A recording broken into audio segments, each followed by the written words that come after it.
assessment. Oh, yeah. All right, guys, we're back. I'm going to talk to you guys about the main event on the UFC card last weekend and the boxing fight that happened. And then we're going to jump into UFC 255. We got 6 fights we're going to go over.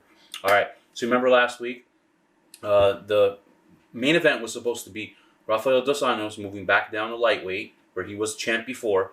He was supposed to fight Islam Makhachev. Now, Makhachev got a staph infection, I think. It was some kind of infection. So he got an infection, and so now they needed a replacement. There was only a 5 days notice. Paul Felder, who's retired, who's now announcing fights for the UFC, said, hey, you know what? I'm going to jump in. He had to cut over 15 pounds in that day. He hadn't been into an MMA gym in 4 months. He was training for a triathlon. It's completely different. And he went in there. Now, it was a good fight. It was very entertaining. It was very fun. Dos Anjos won, in my opinion, won all 5 rounds.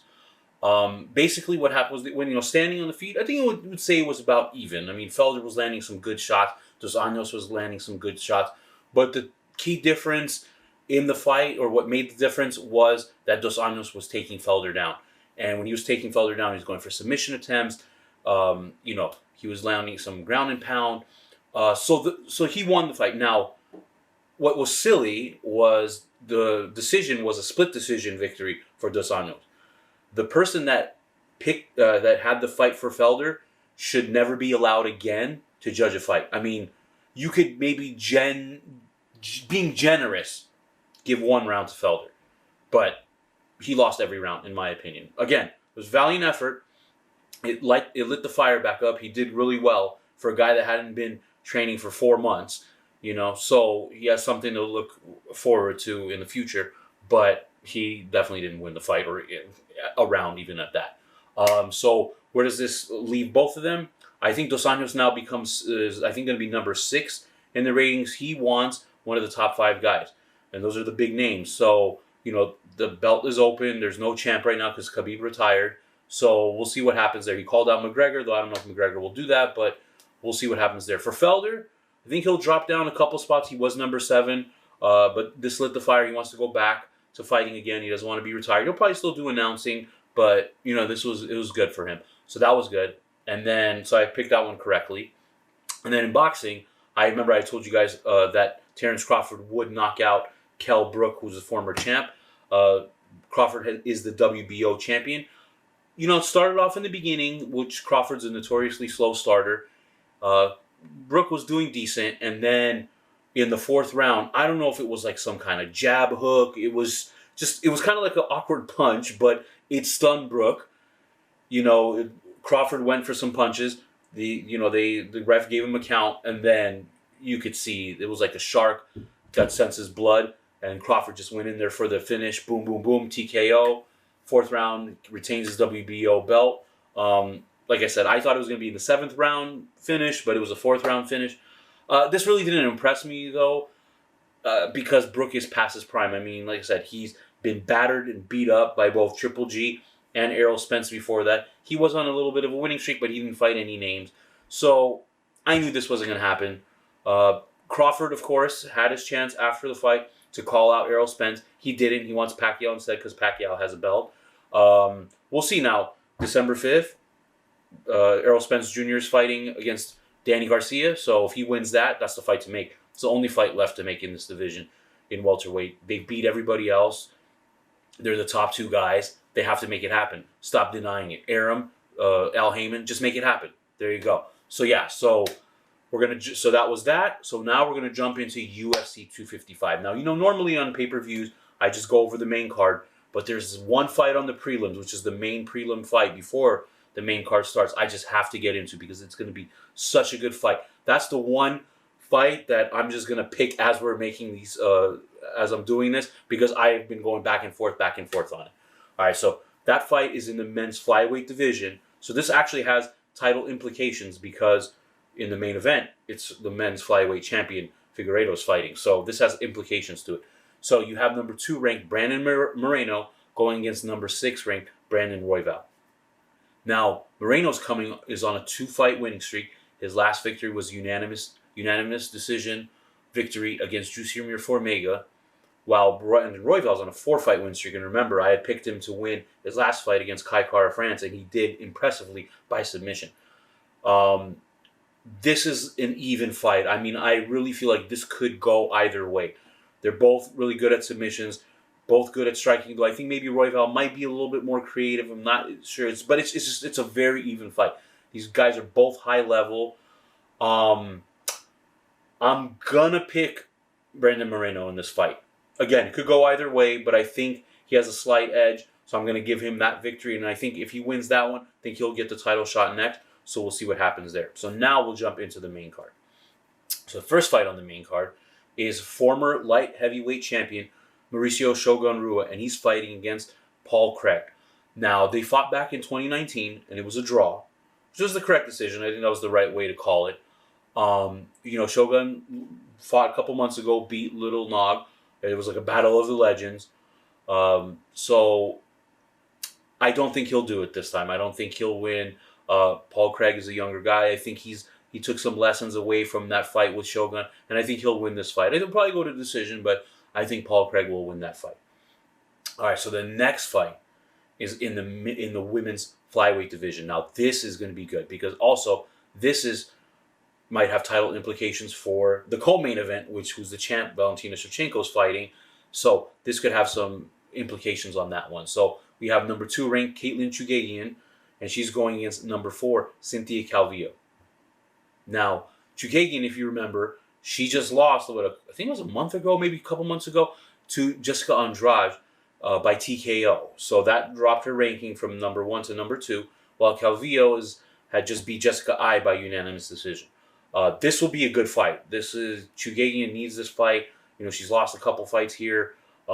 She was the number 1 contender, so she was trying to get that shot. She lost it. So here could be a good opportunity for her to regain some momentum. But I think Cynthia Calvillo will pull this victory off. She's gotten a lot better. She's getting better. She only has 1 loss in her career, and I think she's improved a lot since then. So I will give her the nod there. I think she'll win that fight. The next fight is in the men's welterweight division. It's with Platinum Mike Perry versus Tim Means. Now, originally, Perry was supposed to fight Robbie Lawler. Robbie Lawler got injured, so they had to find a replacement there. Perry's coming off of a unanimous decision victory against Mickey Gall, while Means is coming off of a victory against Loreno Strappoli. He won that fight by decision. Now, the interesting thing with Perry is in his last fight against Mickey Gall, his girlfriend or his fiance was his head trainer, which she really doesn't know much about fighting. She doesn't have a background in it. So that was kind of odd. I don't know if he's going to go with that again. But he does have a lot of power. He has pretty good takedown defense. I think he will win that fight. I don't know if he'll win by knockout, though he could. But I think he will win that fight. I think he'll be too much for Tim Means. So, yeah, I'm going to pick Platinum Mike Perry there. All right, now we got the 2 title fights. Remember, there's 2 title fights in this one. So the first one it's the co-main event. It's the women's flyweight champ Valentina Shevchenko. She's going against number 3 ranked contender Jennifer Maia. Now, if you're wondering how Jennifer Maia got this, she fought against Joanne Calderwood a couple months ago. Now, Calderwood had the next shot. Valentina got hurt. They were supposed to fight a few months ago. Valentina got hurt, so she was just like, I'm going to fight. I'll be ready in November. Calderwood didn't want to wait. She wanted to take an opponent. Very risky, and it cost her because she lost to Jennifer Maia. Now Dana White was like, hey, you beat the person that was supposed to have the next shot, so bam, here you go.